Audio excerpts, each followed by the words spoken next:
بصوا طريه ازاي. ازيكم يا حلوين، عاملين ايه؟ النهارده ان شاء الله هنعمل مع بعض طريقه سهله للحجازيه، وافضل طريقه تعملي بيها الحجازيه وتطلع معاكي طريه وهشه وجميله واحلى من بتاعت بره. ان شاء الله اعتمدوا الطريقه اللي انا هعملها لكم دي، ومش هتعملوها على طول، مش هتجربوا اي طريقه تانية باذن الله. يلا بينا نشوفوا ايه المكونات. اول حاجه هنجيب كوبايه الا ربع كده من اللبن. تمام، نفتح كيس خميره وهنحطه على اللبن.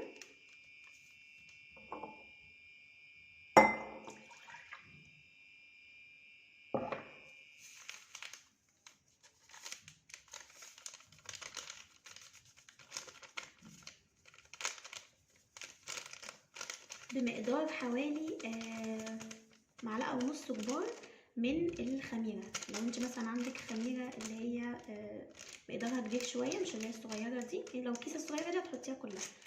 اما لو عندك خميره بقى مش كبيره او كده، يبقى هتحطي معلقه ونص من الخميره، على كوبايه الا ربع من اللبن، وهنحط عليهم معلقتين كبار من السكر، عشان السكر بيزود يعني بيسرع من عمليه التخمير. دي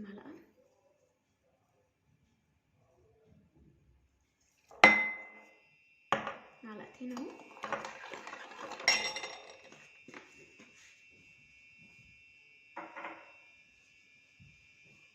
تمام،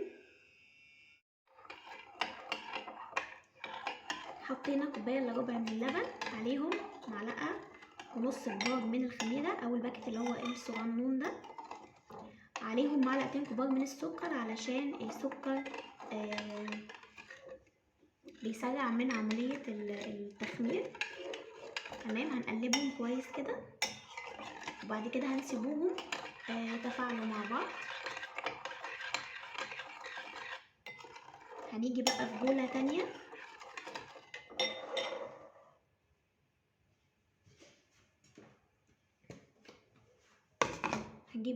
هنحط فيها كوبايتين من الدقيق، عليهم كوبايتين من السميد.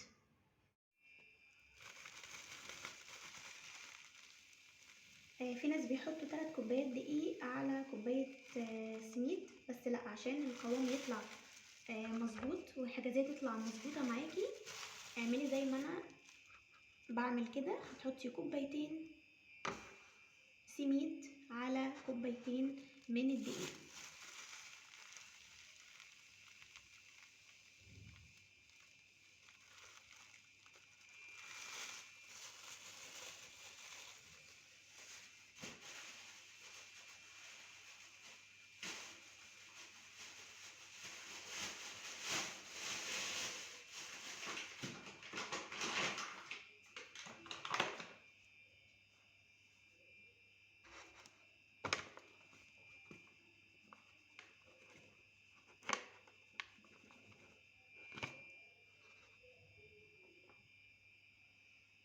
حطينا واحدة دقيق، نحط التانية بقى.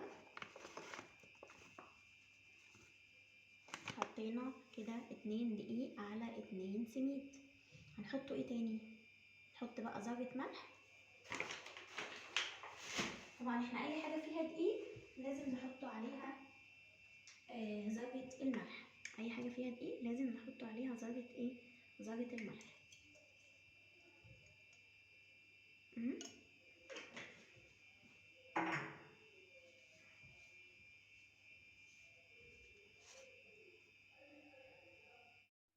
هنجيب بقى السمنة الحلوة بتاعتنا. انا يا اما بعملها بالسمنة اللي هي العادية الكريستال، يا اما بعملها بالسمنة الفلاحي، طبعا بتبقى تحفة، بس طبعا السمنة غالية، ففي الغالب بعملها بالسمنة العادية اللي هي الكريستال. تمام، هنعبي كوباية من كريستال، كوباية او كوباية الا ربع، يعني حسب دنيتك ايه. بس طبعا لما بتعملي كوباية بيبقى النتيجة افضل. وطبعا اياكي تحطي زيت على الحجازية، الزيت بينشف الحجازية، بيخليها محجرة، واصل الحجازيه ان هي تكون طريه وهشه، فاحنا مش عايزينها تبقى محجره او ناشفه، عايزينها تبقى هشه وطريه. هوريها لكم لما بعد ما هنخلصها هتلاقوها طريه وجميله خالص. تمام، يلا هنملي كوبايه من السمنه. مليت كوبايه اهو بس مش مضغوطه، يعني بصوا الكوبايه اهي مش ضغطاها، كوبايه عاديه. خلاص، هننزل بقى ايه بالسمنه على الدقيق والسميد ورشه ذره الملح. تمام، ونيجي بقى لاهم خطوه دلوقتي، لازم نبس السمنه مع الدقيق. دي بقى اهم خطوه، خطوه البس. هوريكم هبسهم ازاي، بس اهم حاجه في النقطه دي بقى، في الخطوه دي، ان انتي السمنه بتاعتك تبقي حطاها في درجه حراره الغرفه. ما ينفعش تبقي حطاها في التلاجة وتطلعيها تسيحيها، هتبقى زيها زي الزيت برضو، هتطلع الحجازيه معاكي مقرمشه وناشفه. لا، احنا عايزين حاجه طريه كده، ايه، ناكلها كده في الشتاء تدفينا. تمام، نيجي بقى ايه، نيجي لمرحله البس. نيجي بقى لأهم خطوة اللي هي خطوة البس. حطينا كوباية السمنة على الدقيق، نبسها بقى كده، نبسها كده كويس قوي.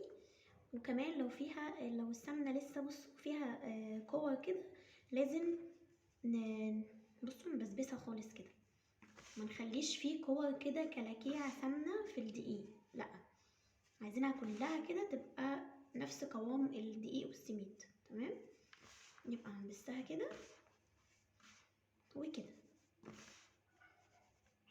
الخطوة دي مهمة قوي علشان الحجازية تطلع معاكي جميلة زي ما قلت، وتطلع معاكي طرية، متبقاش ناشفة او مقرمشة. وبلاش تطلعوا السمنة من التلاجة وتسخنوها، اكبر غلط، هيبقى كأنك حطيتي زيت، هيبقى كأنك حطيتي ايه، زيت. هي السمنة هتبقى زيت لو انتي طلعتيها وسيحتيها. انما هي لو مكتوب عليها ان هي تحفظ في درجة حرارة الغرفة، فخلاص سيبيها عندك في المطبخ بره، ما تحطيهاش في التلاجة. تحطيها في التلاجة ليه؟ احنا اصلا الجو ساقع. لا، انا سايباها بره ولقيتها ان هي ماسكة نفسها برضو، مش طرية السمنة يعني.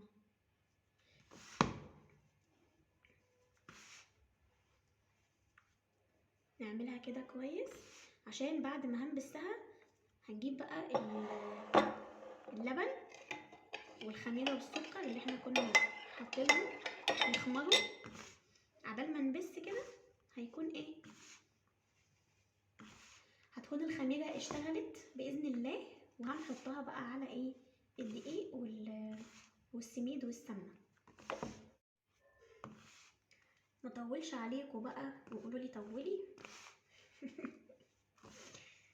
مش عايز اطول عليكم بجد، بس انا عايزه اوريكم الطريقه بالظبط، يعني عشان في ناس اعرفهم يعني بيتفرجوا عليا بيبقوا ايمان قولي التفاصيل، عشان احنا بنحب نشوفك وانتي بتعملي كل حاجه.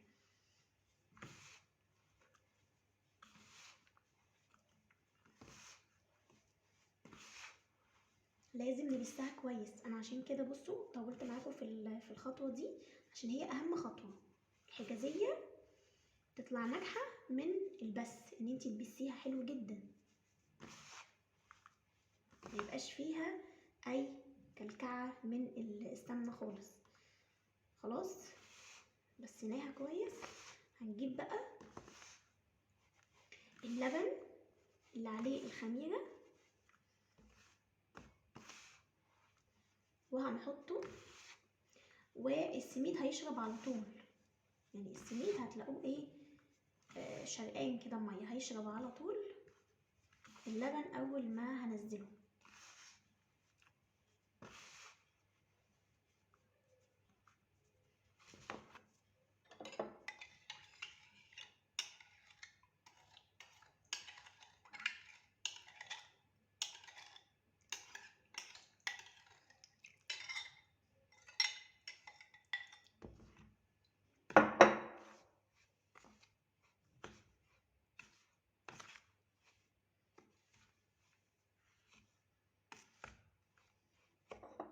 بصوا شرب على طول.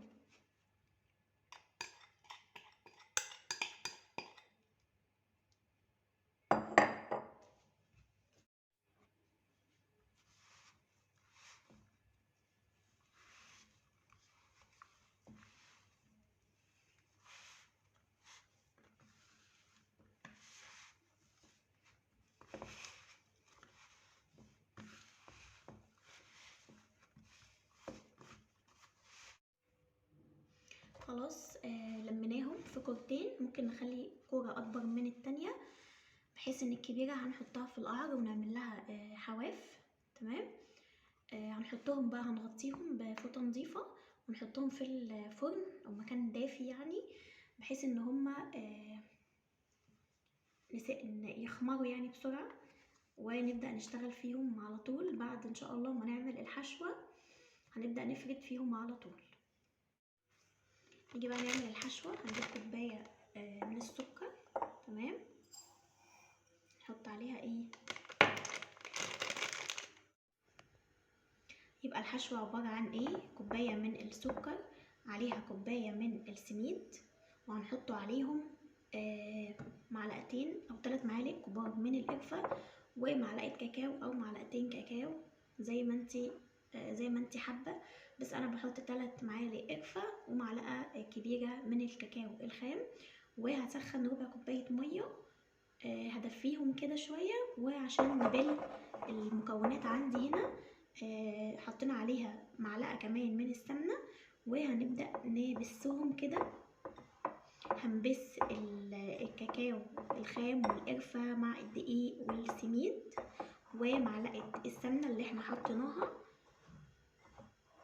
او لو عندك عسل جلوكوز هتحطي منه بدل معلقة السمنة. بس انا بعمله بمعلقة السمنة الصراحة بتبقى جميلة قوي.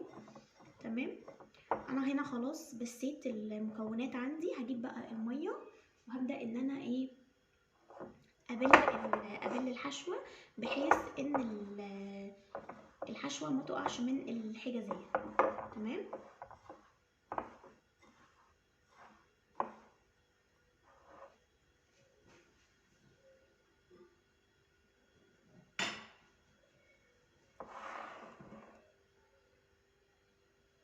ربع كوباية بس، مش هنحطها كلها، احنا هنحط شوية. هنجيب بقى صينية بيتزا مقاس 30 هندهنها سمنة. تمام. احنا خلاص جهزنا الحشوة والعجينة اللي احنا حطيناها بتاعة الحجازية في الفرن خلاص خمرت. يلا بينا نطلعها ونبدأ نفردها. هنفرد كورة من الكورتين في الصينية. جبنا صينية مقاس 30. تمام. ودهناها سمنة، وجبنا كورة من الكورتين وفردناهم كده في الصينية، وعملنا ليها أطراف علشان الحشوة ما تقعش تحت وتتحرق. عملنا لها أطراف كده شوية. هنجيب بقى الحشوة اللي احنا عملناها وهننزل بيها على الحجازية، على العجينة.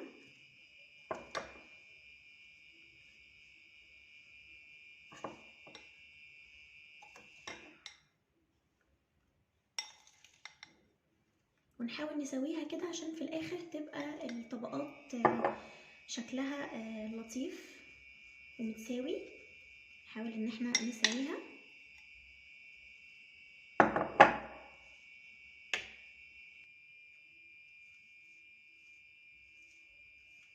نخلي بالنا عشان الحشوة متطلعش بره، يعني نلتزم كده بالمحيط ده كده عشان متتحرقش، متقعش او ما تلزقش في الطرف بتاع الصينية.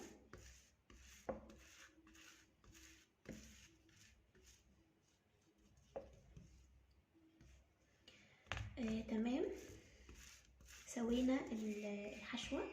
طبعا مش هينفع ان احنا نجيب الكورة التانية ونحط هنا ونبطط ونفرد على الحشوة، مش هينفع. ليه؟ عشان خاطر هتلزق العجينة، هتلزق في الحشوة، فمش هينفع. احنا هنجيب حاجة نحطها على الرخامة، كيسة نظيفة او كده، وهنفرد عليها بالنشابة الكرة التانية من العجينة، وبعد كده هنقلب الكيسة على هتشوفوا دلوقتي واحنا بنعمل.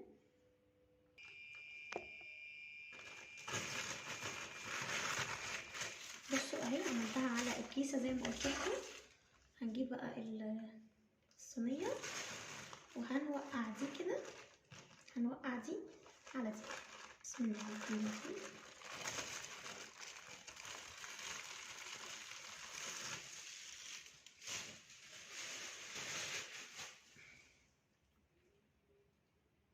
بصوا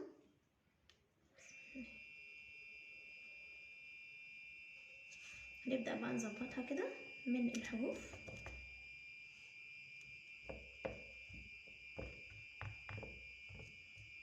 علشان ما يبقاش باين منها حاجة من الحشوة.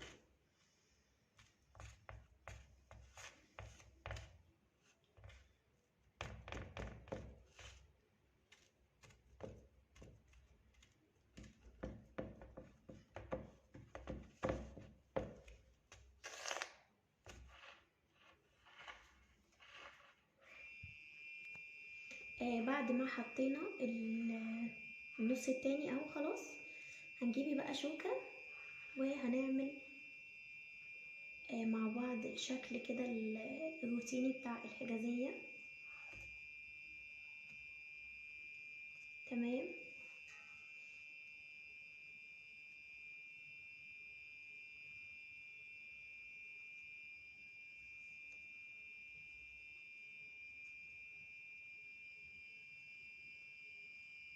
ولازم ان احنا نقطعها قبل ما تدخل. بس الاول هنشكشكها كده بالشوكة عشان لو فيها اي هواء او حاجة يطلع متبقاش مكتومة. هنشكشكها وهنعمل لها شكل بالشوكة زي ما عملنا. تمام.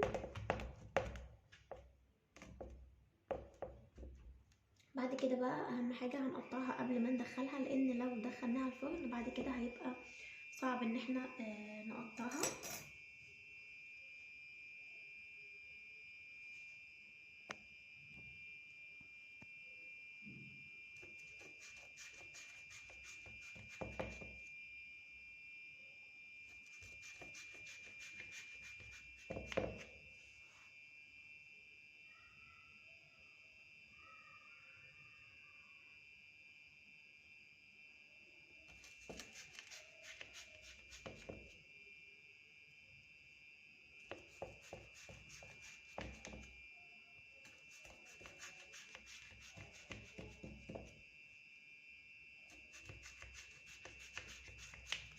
الشكل اللي احنا قطعنا بيه كده هيطلع الحجازية شكلها ايه، عامله شبه السمبوسه كده، شايفين؟ باينه لكم. شكلها لذيذ وجميل. هنحطها بقى في الفرن رف اوسط على درجه حراره 180، و بتقعد حوالي تلت ساعه كده. اول ما هنشم ريحتها هنشوفها، لو لقينا القعر تمام استوى وزي الفل هنحط بقى، هنولع عليها الشوايه 10 دقايق تاخد اللون الذهبي اللي احنا عارفينه. بس كده والف هنا. ان شاء الله هوريكم شكلها لما تطلع.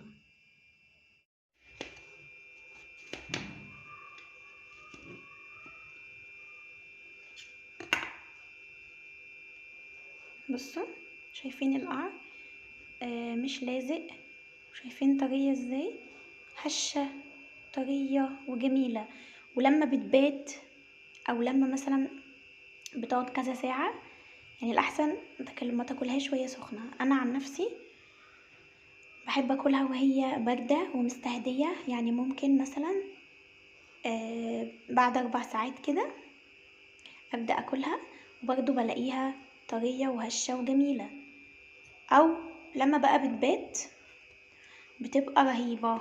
يعني انا بالنسبة لي الحجازية وهي بايتة تحفة تحفة. تاني يوم يعني اعملها مثلا بالليل وتاني يوم اكلها على الفطار او كده، بتبقى بجد فظيعة. جربوها واللي يجربها يكتب لي في الكومنتات. ولو الفيديو عجبكم برضو شجعوني واكتبوا لي في الكومنتات عشان انزل لكم باذن الله وصفات جديده. وما تنسوش تشتركوا في القناه وتفعلوا الجرس علشان يوصل لكم كل جديد باذن الله هنزله.